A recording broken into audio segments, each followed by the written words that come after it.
Everybody, Don Nicastro, CMSWire Managing Editor here with our latest CMSWire Contributor interview.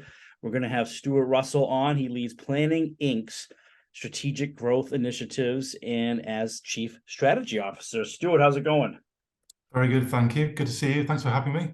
Yeah, thanks for joining us. Thanks for being a CMSWire contributor. That's great.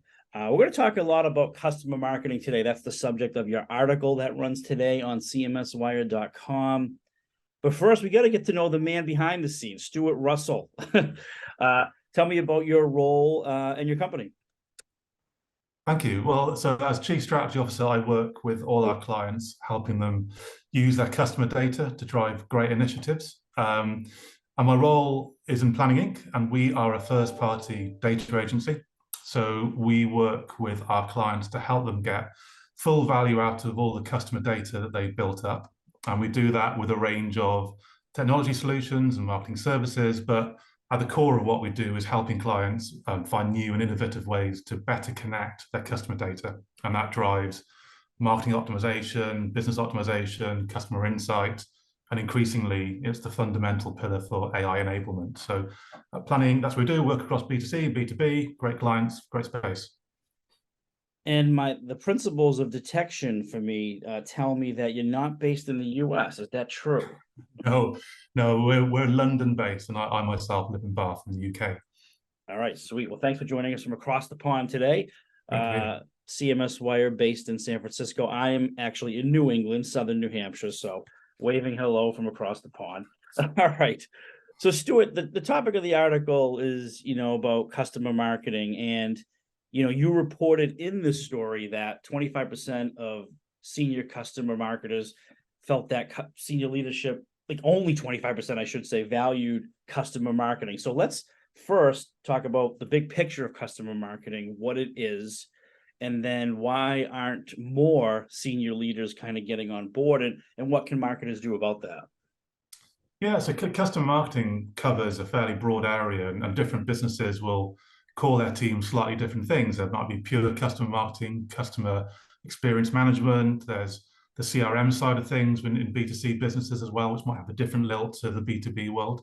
But ultimately, their roles are all very similar. They're there to retain the customers that have been onboarded by performance marketing and brand.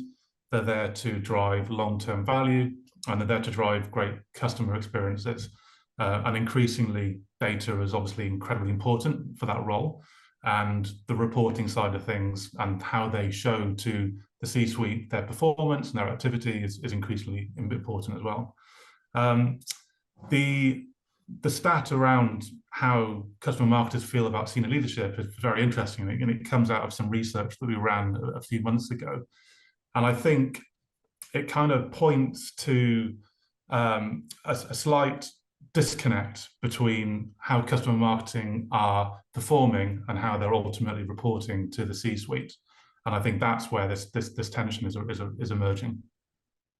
Yeah, and traditionally, the performance marketing has kind of taken a more prominent seat, at the table for senior leaders, over customer marketing. So you have those two dynamics kind of competing with each other in a sense. So, what can we do? What can marketers do about that perceived value that performance marketing is more important to business growth over customer marketing? Yeah, I mean, there have always been businesses that are incredibly customer focused, of course, and customer centric, and customer first is one of the big buzz phrases buzzing around just at the moment. But undoubtedly, the budgets have really sat with performance and brand, and I think there's been, for C-suite, a very tangible outcome. We put this amount of money in, and we get this out. But it's changing slightly, in very volatile trading conditions, where cost per acquisitions are increasing in many sectors. There's more and more pressure and more importance being put on the customer marketing teams to do more with the customers that are being acquired through performance channels. And so what those marketers are needing to do, they're kind of caught between a much more important role, but then needing to get their ear of C-suite more effectively. And to do that, we believe they need to evolve how they're reporting on their performance. And that's moving from quite basic metrics, which a lot of businesses have kind of have drawn on and relied on for quite some time, and reporting in a lexicon and language that the C-suite truly understands, a much more commercial focus, much more incremental revenue-based conversation. And that's something that we and many businesses in our space are helping brands try and do more of. I'm convinced that the C-suite are like aliens. You know, it's like everyone's always coming out with ways to communicate with them. You know, like how should we talk to them? How should we speak their language? And it's true, it's absolutely true. But I'm just wondering, like, when's the C-suite going to do its part and kind of learn about the language, and we always have to explain it to them?